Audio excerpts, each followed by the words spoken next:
আসসালামু আলাইকুম আরহামতুল্লাহি আবরকাতু। প্রিয় বন্ধুরা, আজকে এমন একটি ঘটনা আপনাদের মাঝে শেয়ার করতে যাচ্ছি যা থেকে আপনারা নতুন কিছু শিখতে ও জানতে পারবেন। তো চলুন শুরু করি আজকের ইসলামিক এপিসোড। ঔষধ বা ডাক্তারের কোনো ক্ষমতা নেই, রোগ সারে আল্লাহর হুকুমে। একবার মুসা আলাহিসাল্লামের পেটে ব্যথা হলো। তিনি আল্লাহকে তার ব্যথার কথা বললেন। তারপর আল্লাহ তাকে বললেন যে তুমি অমুক গাছের পাতা খাও। তিনি খেলেন, এরপর তার ব্যথা সেরে গেল। এরপর মুসা আলাহিসাল্লামের আবার পেটে ব্যথা হলো, কিন্তু তিনি আল্লাহ কিছু বললেন না। তিনি গিয়ে সেই একই গাছের পাতা খেলেন, কিন্তু এবার ব্যথা কমল না। তখন আল্লাহ পাক মুসা আলাইসাল্লামকে ডেকে বললেন, কি ব্যাপার মুসা, তোমার ব্যথা কমল না? তখন মুসা আলাইসাল্লাম বললেন, হে আল্লাহ, একই পাতাই তো খেলাম, তো ব্যথা কমল না কেন?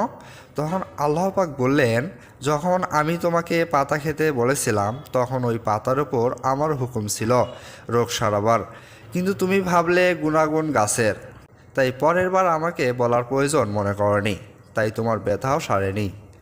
শিক্ষা: আমরা মনে করি ঔষধ আমাদের রোগ সারায়, কিন্তু আমাদের রোগ মূলত আল্লাহই সারিয়ে থাকেন। ডাক্তার বা ওষুধ তো একটা উসিলা মাত্র, কারণ ওষুধ পেটে গিয়ে আল্লাহর হুকুমের অপেক্ষায় থাকে যে সে কাজ করবে কি করবে না।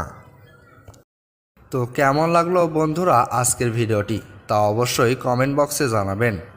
আমাদের চ্যানেলে এরকম আরও ভিডিও সহ কোরআন হাদিস ও বিজ্ঞান বিষয়ক এবং নাস্তিকদের প্রশ্নের জবাব সহ বিভিন্ন ইসলামিক রিসার্চের ভিডিও পেতে আমাদের চ্যানেলটি সাবস্ক্রাইব করে রাখতে পারেন। আজকের মতো আমি রিপন ইসলাম এখানেই বিদায় নিচ্ছি। ইনশাআল্লাহ আবার দেখা হবে অন্য কোনো নতুন ইসলামিক এপিসোডে।